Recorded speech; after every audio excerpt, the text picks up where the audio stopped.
পাকিস্তান, যার অস্তিত্ব শুরু হয়েছিল 1947 সালে। ব্রিটিশ থেকে স্বাধীনতা লাভের পর নতুন এই রাষ্ট্রের সূচনার সাথে সাথেই শুরু হয় এক অস্বাভাবিক সম্পর্ক, সেনাবাহিনী এবং রাজনীতি, যা এখনো চলমান। কিন্তু কিভাবে সেনাবাহিনী দেশটির রাজনীতিতে এত ক্ষমতাশালী হয়ে উঠল?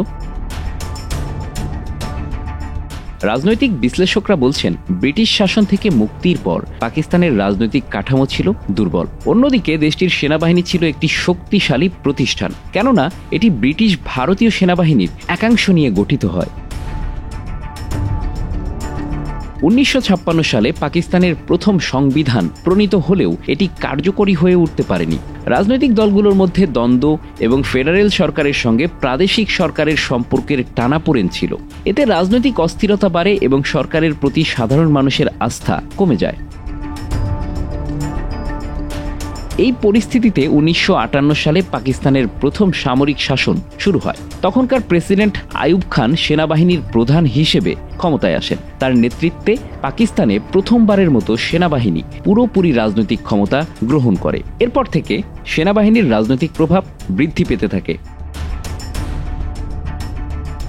জন্ম থেকেই ভারত এবং পাকিস্তানের মধ্যে কাশ্মীর নিয়ে বিরোধ রয়েছে, যা বারবার যুদ্ধ এবং সীমান্তে উত্তেজনা সৃষ্টি করেছে। কাশ্মীরের এই অস্থির পরিস্থিতি এবং ভারত পাকিস্তান সম্পর্কের টানাপোড়েনের মধ্যে সেনাবাহিনী হয়ে উঠেছে পাকিস্তানের জাতীয় নিরাপত্তা এবং কূটনীতির অন্যতম মুখ। পাকিস্তানের সেনাবাহিনী শুধু নিরাপত্তা ও কূটনীতির বিষয়ে সীমাবদ্ধ নয়, এর প্রভাব বিস্তৃত হয়েছে দেশের অর্থনীতি এবং সামাজিক জীবনেও।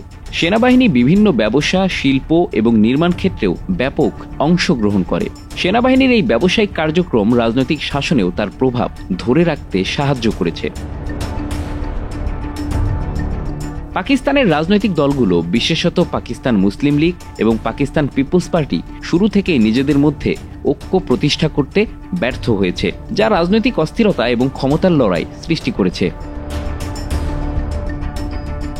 1970 সালে অনুষ্ঠিত সাধারণ নির্বাচনে আওয়ামী লীগ বিজয়ী হলেও পাকিস্তান পিপলস পার্টি ক্ষমতা হস্তান্তরে অস্বীকার করে। এই রাজনৈতিক ভুলের কারণে 1971 সালে মুক্তিযুদ্ধ এবং পূর্ব পাকিস্তান স্বাধীনতা অর্জন করেছে। জন্ম নেয় বাংলাদেশ নামে নতুন রাষ্ট্র। এই রাজনৈতিক বিভাজন এবং অনিচ্ছার সুযোগ সেনাবাহিনী নিয়েছিল। পাকিস্তানের সেনাবাহিনীতে রাজনৈতিক শূন্যতা এবং বিভাজনের মাঝে নিজেদের প্রভাব বিস্তার করতে সক্ষম হয়েছিল, যা দেশের ইতিহাসে এক গুরুতর সংকটের জন্ম দেয়। এছাড়া 1947 সালের পর থেকেই বিভিন্ন রাজনৈতিক দল তাদের নির্বাচনী, ধর্মীয় বা আঞ্চলিক মনোভাবকে উস্কে দিয়েছে, যার ফলে দেশটির মধ্যে শিয়া, সুন্নি, বেলুচ, পাঞ্জাবি, সিন্ধি, পশতুন জাতীয় বিভাজন সৃষ্টি হয়েছে। এই বিভাজন পাকিস্তানের গণতান্ত্রিক ধারা দুর্বল করেছে। সেনাবাহিনী রাজনৈতিক ক্ষমতার মধ্যে হস্তক্ষেপের সুযোগ পেয়েছে। পাকিস্তানের রাজনৈতিক দলগুলোর মধ্যে দুর্নীতি একটি দীর্ঘকালীন সমস্যা। ক্ষমতায় আসার পর দলগুলো রাষ্ট্রীয় সম্পদ ব্যক্তিগত স্বার্থে ব্যবহার করেছে, যা জনগণের আস্থা নষ্ট করেছে। পাকিস্তানের রাজনৈতিক দলগুলোর মধ্যে নেতৃত্বের অভাব দেখা গেছে। নতুন নেতৃত্বের বিকাশ না হওয়ায় দলগুলো ঐতিহ্যগত নেতৃত্বের উপর নির্ভর করে চলেছে, যার ফলে একঘেয়েমি এবং স্থবিরতা দেখা দেয়। এই পরিস্থিতি দেশটির রাজনৈতিক অস্থিরতায় আরেক ধাপ যুক্ত করেছে।